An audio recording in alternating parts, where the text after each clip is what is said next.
다니엘 11장 1절부터 19절 말씀. 내가 또 메대 사람 다리오 원년에 일어나 그를 도와서 그를 강하게 한 일이 있었느니라. 이제 내가 참된 것을 내게 보이리라. 보라, 바사에서 또 새 왕들이 일어날 것이요 그 후에 넷째는 그들보다 심히 부요할 것이며 그가 그 부요함으로 강하여진 후에는 모든 사람을 충동하여 헬라 왕국을 칠 것이며 장차 한 능력 있는 왕이 일어나서 큰 권세로 다스리며 자기 마음대로 행하리라. 그러나 그가 강성할 때에 그의 나라가 갈라져 천하 사방에 나누일 것이나 그의 자손에게로 돌아가지도 아니할 것이요 또 자기가 주장하던 권세대로도 되지 아니하리니 이는 그 나라가 뽑혀서 그 외에 다른 사람들에게로 돌아갈 것임이라.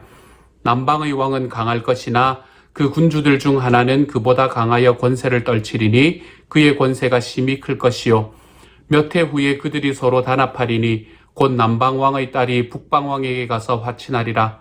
그러나 그 공주의 힘이 쇠하고 그 왕은 서지도 못하며 권세가 없어질 뿐 아니라 그 공주와 그를 데리고 온 자와 그를 낳은 자와 그때에 도와주던 자가 다 버림을 당하리라.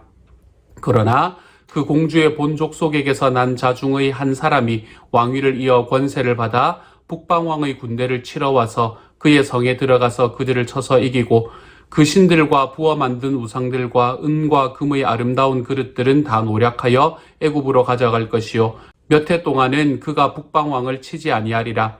북방왕이 남방왕의 왕국으로 쳐들어갈 것이나 자기 본국으로 물러가리라. 그러나 그의 아들들이 전쟁을 준비하고 심히 많은 군대를 모아서 물이 넘침같이 나아올 것이며 그가 또 와서 남방왕의 견고한 성까지 칠 것이요 남방왕은 크게 노하여 나와서 북방왕과 싸울 것이라.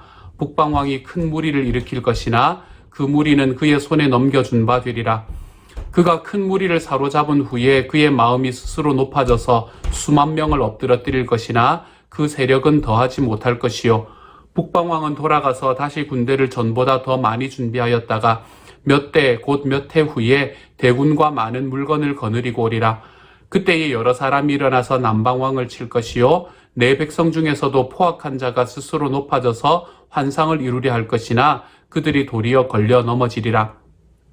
이에 북방왕은 와서 토성을 쌓고 견고한 성읍을 점령할 것이요 남방 군대를 그를 당할 수 없으며 또 그가 택한 군대라도 그를 당할 힘이 없을 것이므로 오직 와서 치는 자가 자기 마음대로 행하리니 그를 당할 사람이 없겠고 그는 영화로운 땅에 설 것이요 그의 손에는 멸망이 있으리라. 그가 결심하고 전국의 힘을 다하여 이르렀다가 그와 화친할 것이요 또 여자의 딸을 그에게 주어 그의 나라를 망하게 하려 할 것이나 이루지 못하리니 그에게 무익하리라. 그 후에 그가 그의 얼굴을 바닷가로 돌려 많이 점령할 것이나 한 장군이 나타나 그의 정복을 그치게 하고 그 수치를 그에게로 돌릴 것이므로 그가 드디어 그 얼굴을 돌려 자기 땅 산성들로 향할 것이나 거쳐 넘어지고 다시는 보이지 아니하리라. 아멘. 오늘 나오는 다니엘서 11장의 말씀은 우리에게 이제 다니엘에게 보여지는 그 마지막 환상이 어떠한 것인가 라는 것에 대한 정확한 내용에 대해서 우리에게 설명을 해주고 있습니다. 그런데 이 내용들은 우리가 그냥 이해를 하기에는 좀 어려운 그런 말씀이 오늘의 말씀이라고 생각이 듭니다. 오늘의 말씀에서는 하나님께서 페르시아가 그 이후에 어떠한 단계를 겪을 것이고 그리고 그 과정 속에서 유대에는 어떤 일이 일어날 것인가 라는 것에 대한 이야기를 다시 한번 해주십니다.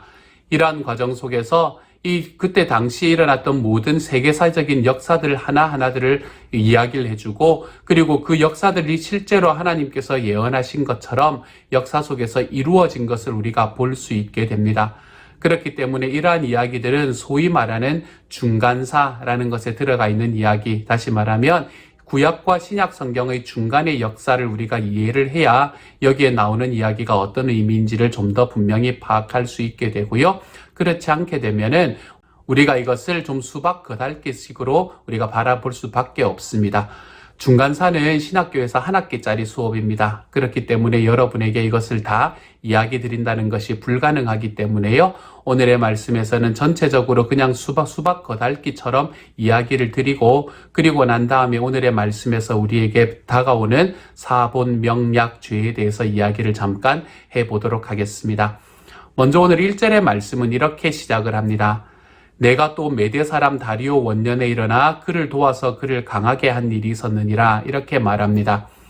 여기서 내가 라고 이야기하는 것이 나오고 다리오 원년에 일어나서 그를 강하게 했다라는 이야기가 나타나니까 마치 이 말씀이 이 다리오 원년에 일어난 또 다른 환상인 것처럼 보여질 수가 있습니다. 하지만 그렇지는 않습니다. 여기서 내라고 이야기하는 것은 하나님을 이야기하는 것도 아니고 이 다니엘을 말하고 있는 것도 아닙니다. 여기에서는 지금 앞에서 이야기하던 다니엘에게 찾아왔던 바로 그 천사가 지속해서 이야기하고 있는 것이지요. 우리가 어제 마지막 말씀에서 무엇이라고 이야기했습니까? 나를 도와서 그들을 대항한 자는 미가엘 뿐이다. 너희의 군주인 미가엘 뿐이다. 이렇게 말하지 않았습니까? 그리고 그것에 연결되는 말씀인 거예요. 그 나를 도와서 지금 그들을 대항한 자는 미가엘 뿐인데, 그런데 나는 다니엘 메대 사람 다리오 원년에 일어나 그를 도와서, 다시 말하면 미가엘을 도와서 그를 강하게 한 일이 있었느니라 라고 이야기하는 말씀으로 연결이 되는 것이지요. 그러므로 지금 다니엘에게 찾아와서 하나님의 환상을 들려주고 있는 이 천사와 미가엘 사이의 관계를 이야기해주는 그 말씀으로 서로 연결되는 겁니다. 그러니까 11장의 말씀은 또 다른 어떤 시기에 나타난 또 다른 예언이나 환상이 아니라 앞에서 나오던 환상과 계속 이어지는 환상이고 그 환상의 내용을 이야기해주고 있는 것이다 라고 생각을 하시면 돼요. 그 환상의 내용이 어떠한 것인가? 일단 2절의 말씀부터 먼저 잠깐 보도록 하죠. 여기서부터 벌써 이야기가 좀 많아지기 시작합니다. 역사를 잘 모르시면 이게 머리가 아플 만한 이야기예요. 2절에서는 이렇게 말합니다. 이제 내가 참된 것을 내게 보이리라. 보라, 바사에서 또 새 왕들이 일어날 것이요 라고 말하지요. 여기서 바사라는 것은 페르시아를 말하는 것이라고 말씀드렸습니다. 페르시아에서 새 왕이 일어날 것이고 그 후에 넷째는 네 번째 왕을 이야기하는 거죠. 페르시아의 네 번째 왕은 그들보다 심히 부요할 것이며 그가 그 부요함으로 강하여진 후에는 모든 사람을 충동하여 헬라 왕국을 칠 것이며 라고 이야기를 합니다. 여기서 헬라 왕국이라는 말이 사실은 그렇게 썩 분명한 말은 아닙니다만은 어쨌든 이 페르시아의 왕 한 사람 네 번째 왕이 일어나서 이 그리스를 칠 것이다 라고 이야기하는 이야기가 바로 이 이야기가 되는 겁니다. 여기에서 이야기하는 이 페르시아의 왕, 이 네 번째 왕, 다른 왕보다 훨씬 더 능력이 많고 부요한 이 네 번째 왕이 누구를 말하나 하면 크세르크세스라는 왕을 이야기하고 있습니다. 이 크세르크세스라는 왕은 뭘 했던 왕인가 하면 그 나라의 힘이 너무나 강했기 때문에 그때 당시에 그리스의 도시국가들과 싸움을 했던, 전장을 했던 바로 그 왕입니다. 그렇기 때문에 여러분이 왜 영화를 보면 주로 나오는 그 왕이 바로 이 왕입니다. 이 왕이라고 생각을 하시면 돼요. 하나님은 지금 그 왕을 예언하고 있는 것입니다. 영화에서 왜 300 같은 영화에 보면 왜 스파르타하고 싸웠던 그런 왕들 있죠. 페르시아의 왕, 그런 왕이 바로 이 크세르크세스라는 왕이 되는 것이죠. 그렇기 때문에 여기에서 지금 이야기하는 이 왕은 바로 그 왕 때에 이 나라가 이 페르시아라는 왕이 헬라 왕국을 칠 것이다. 여기서 헬라 왕국이라고 이야기하는 게 약간 애매하기는 합니다만은 어쨌든 헬라의 도시국가를 치게 될 것이다 라는 이야기를 하게 되는 것이지요. 그러다가 3절에서 장차 한 능력 있는 왕이 일어나서 큰 권세로 다스리며 자기 마음대로 행하리라 라고 말합니다. 한 능력 있는 왕이 나타나서 자기 마음대로 행하며 큰 권세로 다스린다라는 것은 진짜 이제 헬라 제국이 세워지는 것을 이야기해요. 누구에 의해서 세워지는 겁니까? 알렉산더 대왕에 의해서 세워지는 것이죠. 하나님의 말씀하셨던 이 이야기는 알렉산더 대왕이 세워지는 그 나라를, 그 제국을 건설함으로써 이루어지는 것을 우리가 역사 속에서 볼 수 있게 됩니다.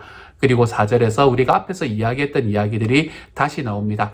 알렉산더 대왕은 아들이 없었다 그랬잖아요. 그렇기 때문에 그의 나라는 4명의 유명한 장수들에게 나누어졌다라고 이야기했죠. 그래서 앞에서는 그것을 내 뿔이다라고 이야기를 하기도 했었습니다. 그렇죠?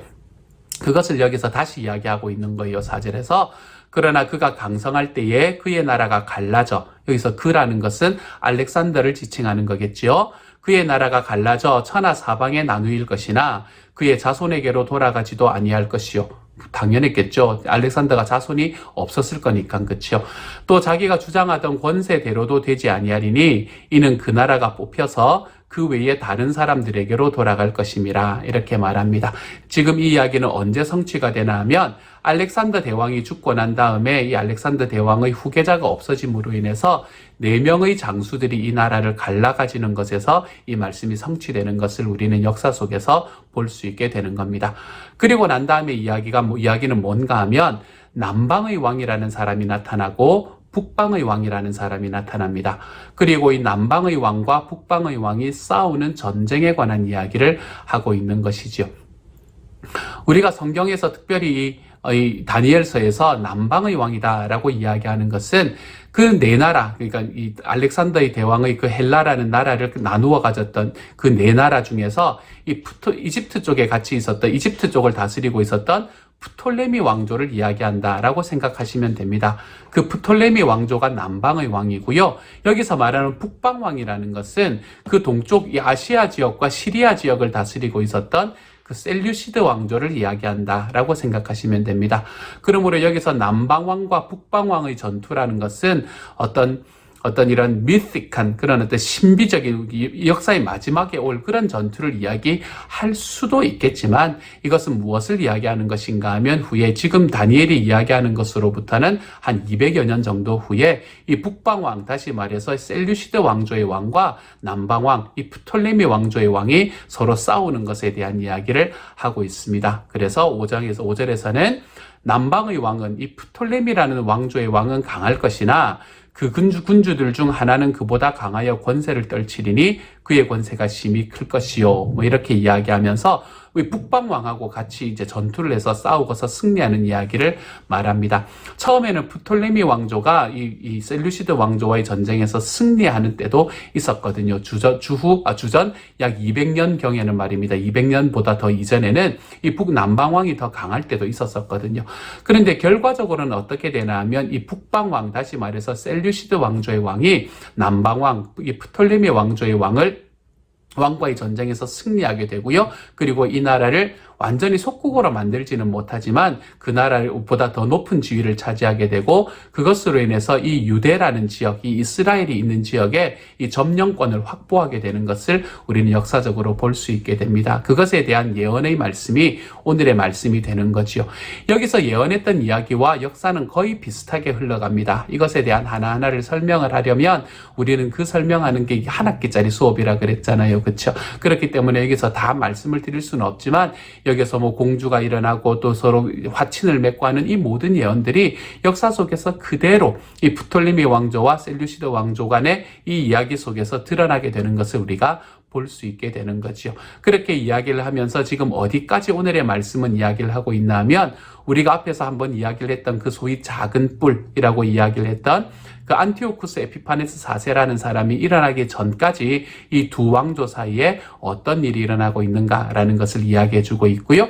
이 이야기의 가장 핵심적인 것을 한마디로 표현하면 처음에는 프톨레미 왕조가 싸워서 승리하는 때가 있겠지만 결국에는 이 북방에 있던 이 셀류시드 왕조가 힘을 얻고 프톨레미 왕조를 무찌르게 될 것이고 그리고 그것으로 인해서 유다 지역에 그거를 차지하게 될 것이다. 지배력을 확보하게 될 것이다. 라고 하는 이야기가 오늘의 말씀 전체의 핵심이라고 생각을 하시면 됩니다. 자, 이 말씀을 통해서 우리가 그러면 우리들에게 들어오는 사본명약 죄는 무엇일까? 오늘의 말씀을 잘 이렇게 이해를 하더라도 또는 이해를 못하게 되면 좀 엉뚱하게 큐티할 수 있는 가능성이 있는 본문입니다. 오늘의 말씀에서 우리에게 이야기하는 것은 무엇인가? 저는 오늘 말씀에서 한 가지의 사실을 말씀드리려고 해요. 앞에서도 한번 이야기를 했던 거긴 하지만 오늘의 말씀에서도 여전히 드러납니다. 그 사실은 무엇인가 하면 하나님의 구원의 역사는 이 모든 일반 역사의 안에서 도도하게 흘러가고 있는 것이다 라는 것을 우리가 기억할 줄 알아야 합니다. 하나님의 구원의 역사는 잘 보이지 않습니다. 우리 눈에 하나님이 보이지 않기 때문입니다. 하지만 보이시지 않지만 존재하시는 하나님께서는 이 모든 역사를 자기의 뜻대로 이끌어가기를 원하시는 분이십니다. 우리가 그러한 것을 하나님의 구원의 역사라고 이야기합니다. 이 하나님의 구원의 역사는 눈으로는 보이지 않을 수도 있지만 이 모든 과정들, 이 역사의 모든 과정들을 통해서 도도하게 흘러갑니다. 지금 제국과 제국의 싸움이거든요. 한 제국이 일어나고 그 제국이 다른 나라와 싸우고 또 다른 제국이 일어나서 그 제국을 멸망시키고 그리고 그 제국이 나누어지고 그 나누어지는 과정 속에서 이제 북쪽에 있던 왕과 남쪽에 있던 이 제국 두 개가 부딪히는, 마치 우리가 세계사 시간에 배워야만 될 것 같은 이런 이야기들이 지금 하나님의 말씀 속에서 예언으로 나타나고 있는 것은 우리에게 무엇을 말씀하시나 하면 이러한 모든 일반적인 역사의 중심에 하나님의 구속의 역사가 흐르고 있다는 거예요. 하나님께서는 우리에게 그것을 말씀해 주고 계십니다. 이렇게 모든 역사의 중심에 흘러가고 있는 하나님의 구속의 역사는 저와 여러분의 일상의 역사에서도 흘러가는 것이 사실입니다. 저와 여러분의 일상의 역사는 그냥 오늘 자고 일어나서 그냥 하루 보내고 그냥 지지고 볶고 보내다가 저녁에 다시 잠드는 것 같은 우리의 일상의 역사가 사실은 그 안에서 하나님의 구속의 역사가 흐르고 있는 그 과정이라는 것을 우리가 기억하며 살아가는 것이 얼마나 소중한지 모릅니다. 하나님께서는 저와 여러분의 삶 속에서 하나님이 주시는 크신 은혜를 경험하게 하실 것이고 그리고 우리가 살아가는 삶의 일상의 역사 속에서 우리 주님의 구속의 역사를 경험하게 해주실 것입니다. 나를 사랑하시고 나를 구원하신 하나님이 지금도 나를 인도하신다는 그 분명한 확신, 하나님께서 그것을 심어주시고 그것을 경험하게 해주실 것입니다. 사랑하는 여러분, 오늘 하루 살아가시면서 이 하나님의 구속의 역사를 한껏 경험하는 저와 여러분이 되어가시기를 소망합니다. 그래서 내 삶에 있는 어떤 과정 속에서도 우리 주님이 주시는 큰 사랑과 은혜를 깊이 경험하며 살아가는 하나님의 사람이 되기를, 내 삶에 있는 모든 일상이 사실은 주님의 구속의 은혜가 그 안에 도도히 흐르고 있었음을 고백하며 걸어가는 주님의 사람이 되시기를 우리 주님의 이름으로 축복합니다. 함께 한번 기도하겠습니다. 사랑하는 하나님, 다니엘은 예언했고 예언대로 역사가 흘러갔습니다. 얼마나 정확하게 흘러갔는지 모릅니다, 주님. 이처럼 역사의 모든 것 속에서, 모든 흐름 속에서 자기의 역사를, 하나님의 구원의 역사를 만들어 가시는 주님께서 정말로 우리의 삶 속에서도 주님의 구원의 역사를 이어가심을 믿습니다. 그 하나님이 내 하나님이 됨이 감사하고 그렇게 주님의 구속의 역사가 우리의 일상의 삶 속에 있게 하여 주시니 감사합니다.